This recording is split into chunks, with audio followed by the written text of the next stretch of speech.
حیدرآباد جو کل تھا، اس موضوع پر ہم حیدرآباد کی کئی بزرگ شخصیتوں کے انٹرویوز لینے کا ارادہ رکھتے ہیں، اور آج کی اس محفل میں ہم حیدرآباد کی نہایت وزادار اور انتہائی قابل شخصیت جناب راجندر پرساد صاحب کو منتخب کیا ہے، اور آج ہم انہی کے دولت خانے پر موجود ہیں اور ان کو زحمت سخن دے رہے ہیں۔ جناب راجندر پرساد نہایت قابل شخصیت ہیں۔ میں نے شروع میں آپ کو ڈاکٹر اس لیے نہیں کہا کہ میں تفصیل سے بتانا چاہتا ہوں کہ عام طور پر دیکھا گیا ہے کہ کوئی آدمی چاہے وہ کتنا ہی قابل ہو، کسی ایک سبجیکٹ میں پی ایچ ڈی کرتا ہے، لیکن ڈاکٹر راجندر پرساد 3 موضوعات پر جو بالکل مختلف ہیں انہوں نے پی ایچ ڈی کا کام کیا ہے۔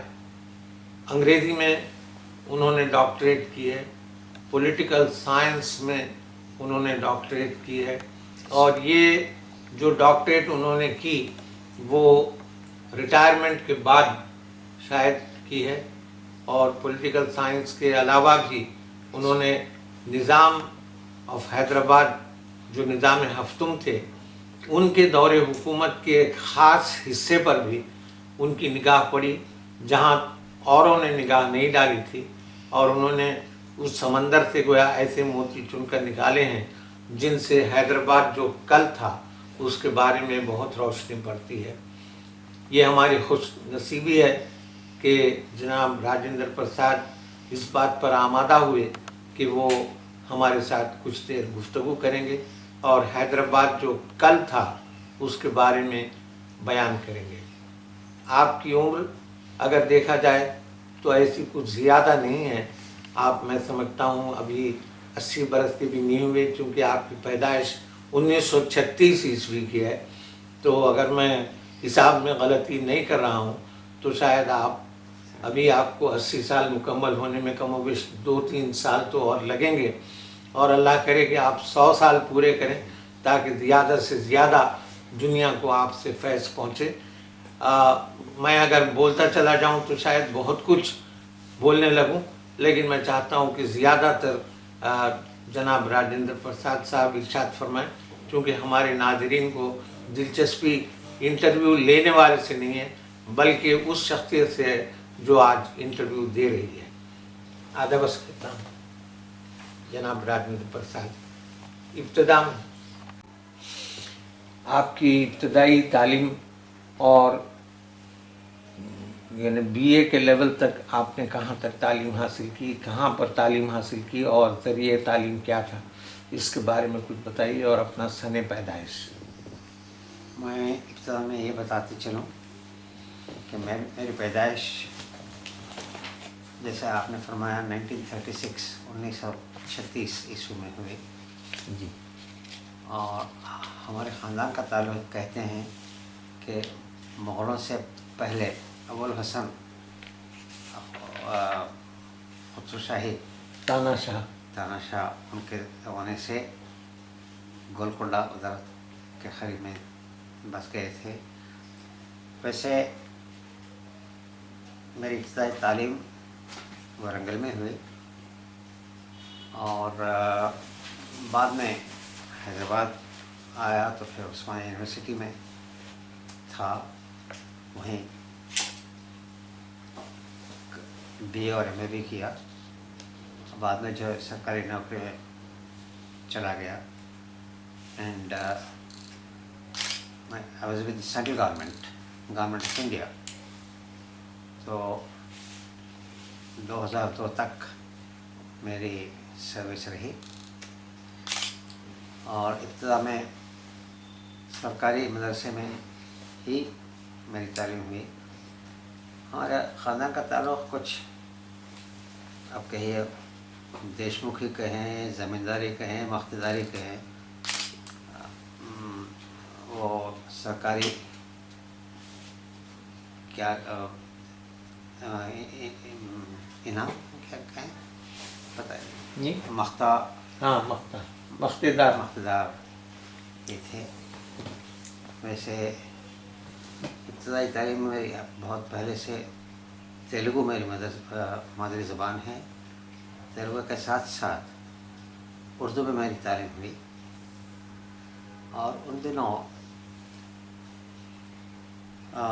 میں یہ بھی بتاتے چلو کہ ہمارے والدین دونوں بھی تیلگو، اردو اور انگریزی میں کافی ان کو، خاص کر میری والدہ ان کے ہمارے نانا کی طرف سے اردو میں بہت ہی ان کو دخل تھا، مہارت. بہت دخل تھا ان کو. اور ان دنوں بس دیکھیے اردو میں سب کچھ سکھایا جاتا تھا. بعد میں جا کر کچھ انگریزی سیکھ لیے، مگر پہلے تو تیلگو اور اردو میں ہی تھا. مثال کے طور پہ دیکھیے، ہم دکن پلیٹو تو کہہ نہیں سکتے تھے، وہ تو بہت بعد میں سیکھ لیا. سطح مرتفع کہتے تھے. جی. اسپیسیفک گریوٹی تو ہم کو وہ تو ایکسپریشن معلوم ہی نہیں. کثافت اضافی کہتے تھے. تو اور سمجھیے میٹرک تک ہمارا اردو میڈیم ہی رہا. ویسے ساتھ ساتھ میں ہمارا تیلگو میں بھی کافی تعلیم ہوئی، بٹ میڈیم آف انسٹرکشن جو ہے زیر تعلیم اردو میں ہوئی. ورنگل میں کون سا اسکول تھا؟ ورنگل میں ایک پہلے تو عثمانیہ، تحتانیہ عثمانیہ، وسطانیہ عثمانیہ، فوقانیہ عثمانیہ. جی. بعد میں ایک آندھرا ودیا وردھنی بول کے ایک اسکول ہے، آج کل کالج بنا ہوا ہے، وہ ان دنوں اسکول تھا. جی. اور ہمارا آخری بیچ تھا جس کا میڈیم اردو تھا. 1949 یا 50 میں وہ بدل گیا، وہ پھر تیلگو میڈیم ہو گیا. جی. تو in a way I belong to the last batch of Urdu. Of Urdu. بعد میں وہ دلچسپی رہی، اس سے لگا ہوا رہا. اور جی. انٹرمیڈیٹ میں مائی سیکنڈ لینگویج اردو تھی. جی. بی اے میں آپشنل لینگویج اردو تھی. اچھا. تو اس زمانے میں فرسٹ لینگویج کیا ہوتی تھی؟ فرسٹ لینگویج جو ہے تیلگو ہوا کرتا تھا، اچھا. اور ایکول ایمفسس اردو اور انگریزی میں بھی ہوتا تھا. جی. ایک ٹرائلنگول تھنگ. اچھا. آپ نے عثمانیہ سے ایم اے انگریزی عثمانیہ میں یا انگریزی میں English literature, language and literature میں 1957 1957. تو آپ کے اس زمانے میں پروفیسرس کے بارے میں کچھ بتائیے. ہمارے دیکھیے پروفیسرس، ایک پروفیسر دوراسوامی تھے جو پرنسپل بھی تھے ہمارے کالج کے، اور وہ شاید وائس چانسلر ہوتے ہوتے رہ گئے. جی. اور ڈاکٹر شہانے تھے. جی. پروفیسر معین الدین صدیقی، نعیم الدین صدیقی، وہ تو آکسفورڈ سے کر کے آئے تھے. جی. اور وہ ڈاکٹر تھے. جی ہاں. اور سراج الدین صاحب تھے، ڈاکٹر سراج الدین. ایک جوشی صاحب تھے، B N Joshi. B N Joshi. Doctor Shahane. ہاں، ڈاکٹر شہانے کا نام تو لکھ دیا، بہت مشہور تھے. یہ سب تھے. اور ڈاکٹر شہانے تو بعد میں وائس چانسلر بن گئے کسی مراٹھواڑہ یونیورسٹی کی. جی. تو 1959 میں ہم نے ایم اے کیا. 59. جی ہاں، 59 میں انگلش لینگویج اینڈ لٹریچر. 1961 میں سرکاری خدمت میں داخل ہوئے. آپ کوئی کمپٹیٹیو ایگزام؟ جی ہاں. Union Public Service Commission IAS and allied services میں سلیکشن کے بعد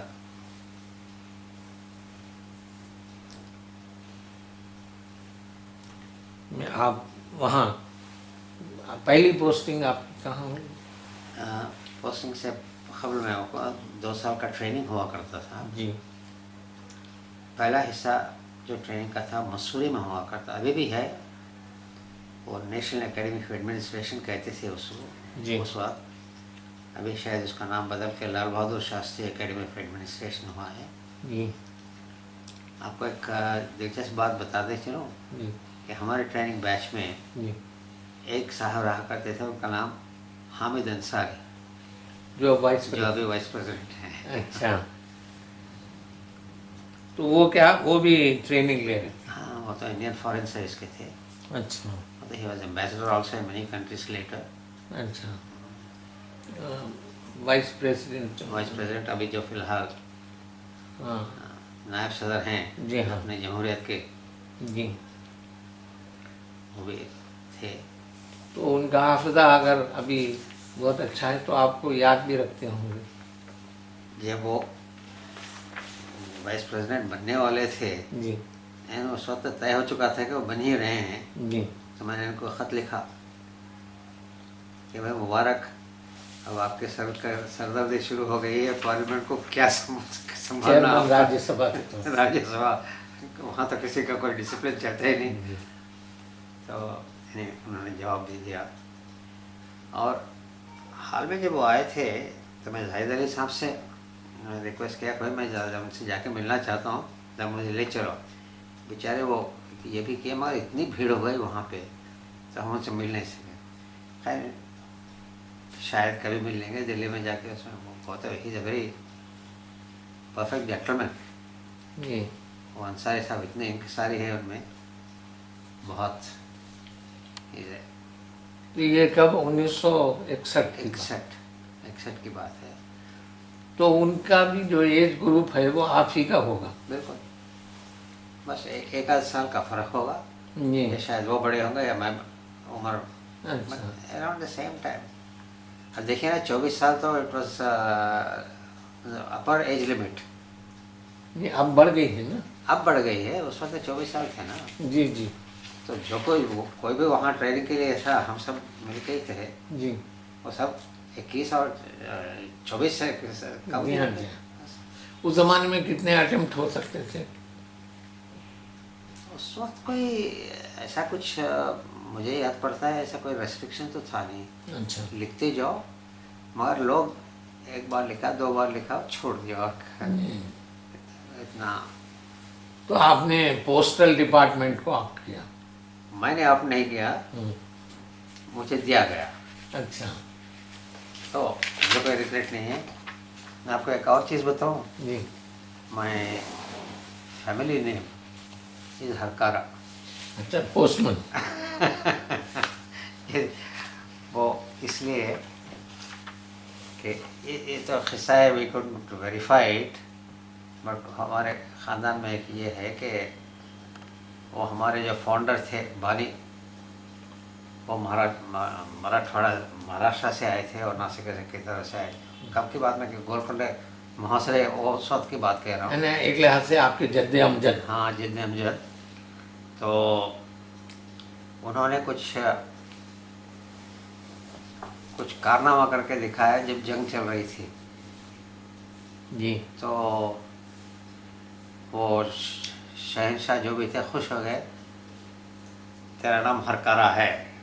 تو وہ ہرکارا نام پڑ گیا. اچھا. اور 7 پشتوں کے بعد 8ویں پشت میں میں بھی ہرکارا بن گیا پھر پیشے سے بھی.